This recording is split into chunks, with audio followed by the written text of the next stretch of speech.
सबसे पहले तो मैं आपको ये बताऊं कि जैसे संजय जी ने कहा कि 50 साल की अवधि में जो गाए हुए गाने हैं उस पर ये रॉयल्टी कॉपीराइट का एक्ट जो है ये लागू होता है।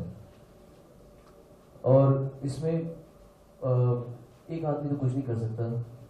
फ्रॉम आर सीनियर्स, मेरे सीनियर्स, हमारे कंटेम्प्रेरीज, हमारे जूनियर्स, सब लोगों ने मिलके जो आग दिखाई है, जो जज्बा दिखाया है, उसी वजह से हम यहाँ तक पहुँचे हैं कि गवर्नमेंट ने इसे एक राइट की तरह एक्नॉलेज किया है। बहुत बड़ा इसमें योगदान है श्री जावेद अख्तर जी का।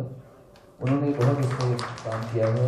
लगकर उनकी वजह से इस जावेद जी और संजय जी ने मिलकर इसे पूरा एक युद्ध स्तर पर लेकर इसे अकॉम्प्लिश करवाया है। इसमें कोई दो राय नहीं है कि इतिहास में जब इस बारे में बात की जाएगी तो ये दो नाम सबसे पहले आगे आएंगे, वो है जावेद अख्तर जी और संजय टंडन जी। उन्होंने बहुत इस पर काम किया है। टेक्निकलिटीज तो आपको बता चुके हैं संजय जी। मैं आपको सिर्फ ये बताना चाहता हूँ कि ये कॉपीराइट एक्ट जायज़ क्यों है। जायज़ इसलिए है, मैं अपने संदर्भ से बताऊंगा। मैं बताऊंगा कि मैं किसी आपका एग्जाम्पल नहीं दूंगा, मैं अपना एग्जाम्पल दूंगा। जब मैं सिंगर बनने के लिए सोच रहा था कि मैं सिंगर बनूंगा, कैसे बनूंगा, जब मैं स्कूल में था तो मैंने स्टेज में तब से गाना शुरू कर दिया था। मैंने सुरेश वाडकर जी के बहुत सारे गाने स्टेज पर गाए हैं। फिर मैंने पंकज उधास जी की गज़लें करवत की, सब याद की। उसके बाद मोहम्मद अली साहब को मैंने पूरा फॉलो करके इनकी हरकतें, इनके गाने, ऐसे हरिहरन जी, इनकी गज़लें, जगजीत सिंह साहब इनकी गज़लें, उदित नारायण जी के गाने मैंने स्टेज पर गाए हुए हैं, कुमार शर्मा जी गाने स्टेज पर गाए हैं, अभिजीत राय गाने स्टेज पर गाए हुए हैं। नहीं गाए मैंने, बोले बोले दिल मेरा बोले, गाए। तो मैं इसलिए बोल रहा हूँ कि ये सब इन लोगों के मैंने इतने गाने जब गाए थे तो मतलब इनसे मैं सीखा। मोस्ट ऑफ द टाइम्स मुझे ये था कि गाना सुरेश वाडकर जी का है, ये गाना मोहम्मद अली जी का है, ये गाना पंकज जी का है, या वट एवर। मेरे लिए गाना किसका था? ठीक है। तो आप किसके फैन होते हैं? आप जो बोलते हैं कि यार एक किशोर कुमार गाना गाते हैं, आप क्या बोलते हैं? लता जी गाना गाते हैं, रफी साहब गाना गाते हैं, आशा भोसले गाना गाते हैं, किसका गाना गाते हैं? जब आप अंताक्षरी खेलते हैं या जब आपको कोई बोलता है कि आप गाओ किसी महफिल में, तो किसका गाना गाते हैं? आप सिंगर गाना गाते हैं ना। आप कौन सा, आप किसी मतलब ऐसे नहीं कि कोई कम है या कोई बड़ा है, लेकिन आप कभी ये तो नहीं बोलेंगे कि मैं शैलेंद्र जी का गाना जो लिखा होगा ना वो गाता हूँ, है ना। वो कम नहीं है। मैं नहीं कह रहा कि कोई कम है कोई ज्यादा है। आप गाना किससे गाते हैं? आप सिंगर का गाना गाते हैं ना हमेशा। आप बोलते हैं कि यार उदित जी का गाना गाते हैं, यार इनका गाना गाते हैं, तो आप सिंगर जिसका गाना, जो पहचान है उस गाने की, जो चेहरा है उस गाने की, आप उसको अगर सिर्फ मशीन बोलेंगे, वोकल, तो आप जब उस सिंगर को एक्नॉलेज नहीं कर रहे हैं तो हम एक ऐसे देश में रहते हैं जहां पर सिंगर का नाम फिल्मों में आजकल नहीं आता। फिल्मों में क्रेडिट्स में आजकल नाम नहीं आता। और इसमें जहां मैं जावेद अख्तर जी का जिक्र कर रहा हूँ, वहां मैं उनके बेटे का जिक्र करूँ, फरहान खुद गाता है। लेकिन डॉन 2 में, लक्ष्य में, और एक और भी फिल्म है जो उसमें सिंगर से क्रेडिट, नाम भी नहीं क्रेडिट में, ना बिगिनिंग में ना एंड में।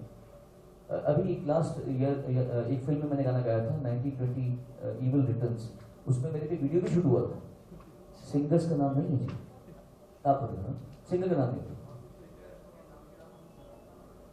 हाँ वो लास्ट में आता है, लेकिन फिर भी उनका नाम एक शुरू में क्रेडिट में आता है। सिंगर का नाम तो पहले शुरू में आता था। जब मैंने स्टार्ट किया था तो उस समय हमारा नाम of course we all approach Modi ji का नाम, अभिजीता का नाम, सबका नाम शुरू में आता था। फिर एक टाइम आया जब नाम लास्ट में आना शुरू हो गया, अब नाम भी नहीं आता। ऐसा भी हो गया। गाने पे फिल्म प्रमोट होती है। आप खुद सोचिए, अगर आपके बच्चे, आप भूल जाए कि आप प्रेस वाले हैं, आप भूल जाए कि मीडिया के हैं, कल को आपके बच्चे सिंगर बनना चाहेंगे, सपोज आप सोचिए सिंगर बनना चाहेंगे। हर इंसान को सिंगर बनने का शौक होता है। हर इंसान का शौक होता है कि वो स्टेज पर खड़ा हो और ऐसे माइक लेके ऐसे गाए और गाने बज रहे हो। सोचिए अगर आपके बच्चे के अंदर सिंगर बनने का एक जर्म आ गया या गुण आ गया, कुछ भी आ गया, would you justify what has been happening all this while? Would you be on by our side? आपको नहीं चाहिए होगी आपके बच्चे जो सिंगर बने उसका नाम सही क्रेडिट में आए, उसको पूरी इज्जत मिले। जब वो गा गा के 50 साल का हो जाए, 55 साल का हो जाए, 60 साल का हो जाए, तो उसको ये ना सोचना पड़े कि मुझे शो कब मिलेगा तो मेरी आमदनी चलेगी। आपको ये चाहिए कि वो जिंदगी भर बुढ़ा होकर भी शो करता रहे, खांसते हुए, जब उसकी बदन उसका टूट रहा है तब भी उसको ये सोचना पड़े कि अगर मैं शो नहीं करूंगा तो मेरे घर में पैसा नहीं आएगा। सोचिए, पूरे वर्ल्ड में ऐसा नहीं होता। एक हमारा ही देश है जहां पे सिंगर को सोचना पड़ता है कि यार मैं टीवी पे कैसे आ जाऊं, मेरा कुछ पब्लिसिटी हो जाए तो शो मिल जाएंगे। वो क्यों नहीं, जब हमने एक बार गाना गाया है, जो गाना लेगेसी बन चुका है, जिस गाने से म्यूजिक कंपनी कमा रही है, प्रोड्यूसर्स कमा रहे हैं, अब म्यूजिक कंपोजर्स भी कमाएंगे, लिरिक्स राइटर भी कमाएंगे, तो सिंगर क्यों नहीं कमा सकता? क्यों नहीं कमा सकता? This is why this right is, जो कॉपीराइट एक्ट है, ये बहुत जस्टिफाइड है। ऑफ कोर्स ये पहला कदम है जो संजय ने बताया आपको, जैसे कि ये पहली बार इसरा फॉर्म हुई है, ये पहला कदम है। अभी दिल्ली दूर है, ऐसा नहीं कि अभी के अभी सबके घर में रॉयल्टी और पैसा शुरू हो जाए, ऐसा नहीं है। बहुत सपोर्ट की जरूरत है, बहुत काम की आवश्यकता है, लेकिन सबसे ज्यादा जो जरूरी है वो ये है कि जो हमारा माध्यम बात कहने का, कहीं भी पहुंचाने का, वो है प्रेस, मीडिया। मीडिया को खुद ये बात का एहसास जब होगा, और मुझे पता है, आप समझ लोगे मैं क्या बोल रहा हूँ, कि गाना किशोर कुमार का होता है, गाना लता मंगेशकर जी का होता है, गाना रफी साहब जी का, आशा जी का बोला जाता है, पंकज उधास जी का बोला जाता है, ऐसे नाम लिए जाते हैं। मतलब ये नहीं कि कोई, अगेन आई रिपीट, कि सिंगर बड़ा है, ये नहीं बोल रहा मैं, लेकिन आप ये सोचिए कि इसके नाम पे बोला जाता है, मैं इसका गाना गाना चाहता हूँ, मैं ऐसे गाना गाती हूँ, मैं रेशमा का गाना गाती हूँ। लड़की बोलती है मुझे तो DJC गजलें पसंद है। अब वो कंपोज किसी ने भी की हो, सिंगर की बात आ रही है।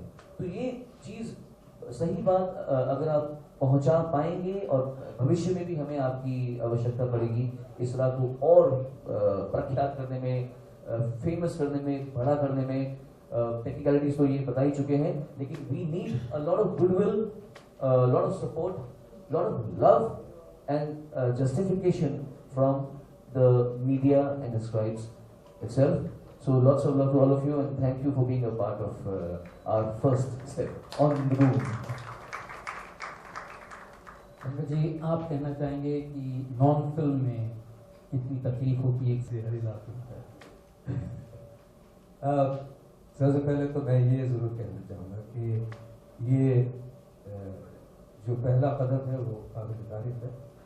सोनू को ख़ास मैं ज़्यादा मुबारकबाद देना चाहूँगा, संजय जी तो हैं ही हमारे साथ, कि जिन्होंने ये इनिशिएटिव लिया। हमारे बीच एक बहुत ही रेवोल्यूशनरी किस्म के इंसान हैं अभिजीत, कि जिन्होंने आज से कई साल पहले इस बात को, ये अभियान चलाया था। लेकिन अब मुझे इस बात का यकीन है कि हम इस वक्त ऐसे मकाम पे पहुँचे कि जहाँ सारे सिंगर्स मुझे साथ नजर आ रहे हैं। सिंगर की जो डिग्निटी है उसको जस्टिफाई अब सही माने में हम कह सकते हैं कि सिंगर की डिग्निटी जस्टिफाई हो रही। और सबसे ज़्यादा ये कि चाहे कल आपको रॉयल्टी मिले या ना मिले, आपको रॉयल्टी मिलने में शायद 6 महीने लग जाए, लेकिन एटलीस्ट ये बात तो तय हो चुकी है कि ये एक लेजिटिमेट सोसाइटी है, और जो सिंगर का हक है, जो सिंगर का शेयर है, वो अब उसे लेजिटिमेटली मिलेगा। सिंगर को ये नहीं कहना पड़ेगा कि साहब मुझे मेरा भी कुछ रॉयल्टी दे दो।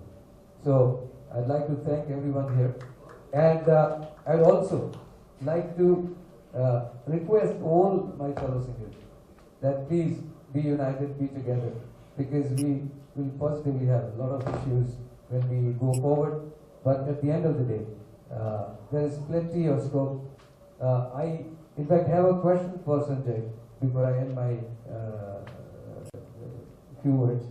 That I would also like to ask Sanjay that does this include the mobile networks, etc. Right? So I'm sure I'm looking forward to every singer getting a large share, and I pray to God that day is not very far. So once again, thanks Sanjay, thank you, बहुत बहुत शुक्रिया आपका, सोनू आपका भी बहुत बहुत धन्यवाद for taking the initiative, and I'd like to thank the entire fraternity, all my dear friends for being here. to really support this entire movement, I would say. Thank you so much. Just to say that the first meeting जो हमारी हुई थी regarding this, ये कोई नया कुछ झगड़ा नहीं है. पहली मीटिंग जो हुई थी that was in 1997. वहाँ से ये सबसे ये बीच सबसे धीरे पनप रहा है और आज कितने साल हो गए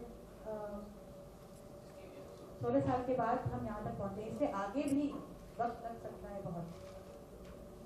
We are on our way. That's more important. जी हाँ. फाउंडेशन पर क्या ये बहुत बड़ा कदम है और बहुत से लोगों को विश्वास नहीं था कि होने वाला है. देखो समय बर्बाद कर रहे हो आप लोग भी करते रहते हो यहाँ वहाँ. But for all those who had lost hope and said कि ये नहीं होने वाला है, no use, उनको ये प्रेस हमारा है उसके माध्यम से या जो यहाँ तो मौजूद है मगर सब मौजूद नहीं है, ये पता चल गया कि हमने पहला जो ये रिकग्निशन हमारे उसको मिल गया है. मतलब this is a very major step और now I don't think anything can hold us back. It may take time but it will happen for sure.